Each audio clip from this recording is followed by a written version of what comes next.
దేశంలో పెట్టుబడిదారుల కోసం ప్రభుత్వాలు పనిచేస్తున్నాయని, కార్పొరేట్ వ్యవస్థ రాజ్యమేలుతోందని విమర్శించారు తెలంగాణ కాంగ్రెస్ పార్టీ ఇన్ఛార్జ్ మీనాక్షి నటరాజన్. ప్రజాస్వామ్యాన్ని కాపాడేందుకు కాంగ్రెస్ ప్రభుత్వం పనిచేస్తుందన్నారు. నాంపల్లి ఎగ్జిబిషన్ గ్రౌండ్లో నిర్వహిస్తున్న ప్రజా ఉద్యమాల జాతీయ సమైక్య 30వ వార్షికోత్సవ మహాసభలు ముగిశాయి. చివరి రోజు రాజ్యాంగం, ప్రజాస్వామ్యాన్ని రక్షించడంలో రాజకీయ పార్టీలు, ప్రజా ఉద్యమాల పాత్ర అంశంపై చర్చించారు. పలు రాజకీయ పార్టీల ప్రతినిధులు, ప్రజా ఉద్యమకారులు చర్చలో పాల్గొన్నారు.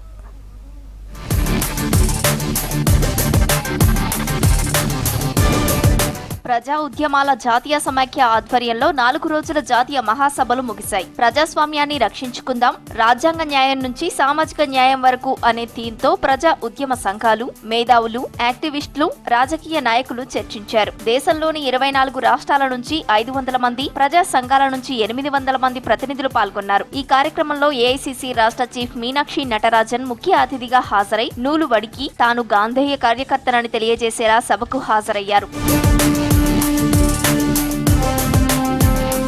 ప్రజా సమస్యలను కేంద్ర ప్రభుత్వం పట్టించుకోవడం లేదని విమర్శించారు మీనాక్షి నటరాజన్. గాంధేయవాదం, నెహ్రూ ఆశించిన దేశాభివృద్ధి జరగాలని ఆకాంక్షించారు. ప్రజల హక్కుల కోసం ప్రజా ఉద్యమాలు పనిచేస్తున్నాయని, అదే నిజమైన రాజకీయమన్నారు. పొలిటికల్ పార్టీల పరిమితుల వలన ప్రజా ఉద్యమాల నాయకులు పనిచేయలేకపోతున్నారని అన్నారు సమాజ్వాదీ పార్టీ నాయకుడు జావేద్ అలీ. और उसमें सबसे ज्यादा अगर कोई खो गए हैं तो वो राजनीतिक दल के कार्यकर्ता हैं, और ये मैं बहुत मतलब विनय के साथ, मेरे मन में राजनीतिक कार्यकर्ताओं के प्रति, वो चाहे कोई भी दल के हों, प्रगतिशील दल के जो कार्यकर्ता हैं उनके प्रति बहुत प्रेम है, और मैं खुद भी एक राजनीतिक दल की कार्यकर्ता हूँ. लेकिन मैं कहना चाहती हूँ कि हम इस तरह से खो गए हैं कि हम भूल गए हैं कि कार्यकर्ता क्या होते हैं. हमको लगता है कि सत्ता कहीं ऊपर से किसी सरकार के आने से मिलती है, और हमारा काम है कि हम वो जो लोग वहाँ बैठे हैं उनके इर्द गिर्द घूमते रहें और वो वहाँ से कुछ हासिल कर लें, मतलब छोटा मोटा कुछ गाड़ी, कोई पुलिस कर्मचारी वगैरह वगैरह, वो सत्ता है.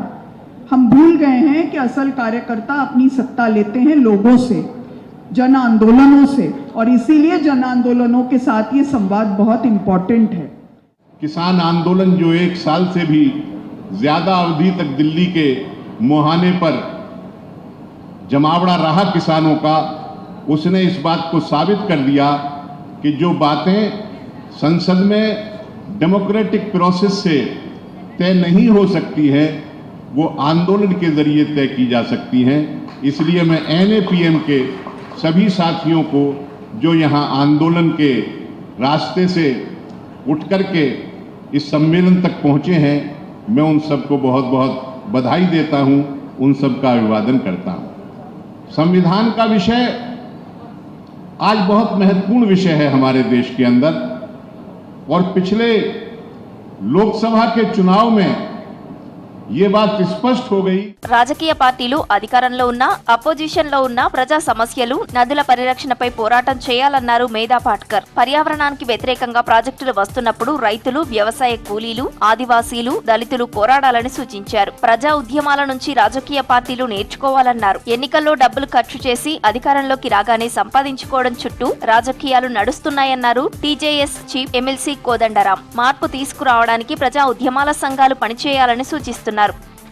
In spite of the fact that some trains from Uttar Pradesh and Bihar were stopped and closed down and they could not reach here. But friends, NAPM over last 30 years has been working as a forum of people's politics. Politics is not limited to elections and electoral process. Real politics means settling the disputes and building relations amongst the various communities, categories in the citizenry, and also a relationship between the power holders and the population at large. We are exactly in that process, which is considered as people's politics. ఇవాళ ఉన్నటువంటి రాజకీయాలు 2 పాయలుగా ఉన్నాయి. ఒక పాయలో డబ్బుల సంపాదన, డబ్బులను పోగేసుకునేటువంటి లక్ష్యంతో వాళ్ళు రాజకీయాలను నడుపుతూ ఉంటే, దానివల్ల మనకు ఒక ప్రయోజనం చేకూరే అవకాశం లేదు. మరొక వైపు ఒక ప్రజాస్వామ్య పరిరక్షణ, రాజ్యాంగ పరిరక్షణ కోసం ప్రజలతో కలిసి పనిచేసే ప్రత్యామ్నాయ రాజకీయాలు కూడా ఉన్నాయి ఇవాళ భారతదేశంలో. ఈ రెండింటి మధ్యన ఒక ఘర్షణ ఉంది. ఈ ఘర్షణ సాగుతున్నటువంటి నేపథ్యంలో రాజకీయ ప్రజా ఉద్యమాలు కూడా రాజకీయ పార్టీల విషయంలో పూర్తిగా నిర్లిప్తంగా ఉంటే కూడా కుదరదు. ఈ రాజకీయాలను మార్చడానికి ఎవరైతే రాజ్యాంగ పరిధిలో రాజ్యాంగ వ్యవస్థను బలోపేతం చేయడానికి కృషి చేస్తున్నారో అట్లాంటి రాజకీయాలతో కొంత కలిసి మరి రాజకీయాలను సంస్కరించడానికి పూనుకోవాల్సిన అవసరం ఉంది. ముఖ్యమైన విషయాలు ఈ మొత్తము కన్వెన్షన్లో వచ్చిన ప్రజాస్వామ్య హక్కులకు సంబంధించి కానీ, మతతత్వం మతోన్మాదానికి సంబంధించింది కానీ, ఎట్లా అయితే పర్యావరణానికి వ్యతిరేకంగా అనేక ప్రాజెక్టులు కానీ వస్తున్నప్పుడు దాన్ని రెసిస్ట్ చేయడానికి పేద ప్రజలు కానీ, ఆదివాసీలు కానీ, రైతులు కానీ, వ్యవసాయకులు ఎట్లాగా పోరాటాలు చేస్తున్నారు, దాని పట్ల ప్రభుత్వ వైఖరి ఎట్లా ఉంటుంది, అదేవిధంగా మొత్తము అణగారిన వర్గాలు ఏవైతే ఉన్నాయో, దళితులు కావచ్చు, ఆదివాసీలు కావచ్చు, మహిళలు కావచ్చు, ట్రాన్స్జెండర్ కావచ్చు, వీళ్ళందరి హక్కుల విషయంలో ప్రభుత్వాల వైఖరి ఎట్లా ఉంది, ఈ విషయాలన్నింటినీ కూడా ప్రస్తావిస్తూ ఒక సమ్మరీ ఇవ్వడం జరిగింది. దాని తర్వాత రాజకీయ పార్టీ నాయకులని రెస్పాండ్ అవ్వమని జరిగింది. రాష్ట్రాల్లో నెలకొన్న సమస్యలపై ప్రజా ఉద్యమ సంఘాలు పోరాడతాయన్నారు ఎన్ఏపీఎం నాయకులు. పాలకులు స్వార్థ రాజకీయాల కోసం కాకుండా ప్రజల తరపున కృషి చేయాలని సూచించారు.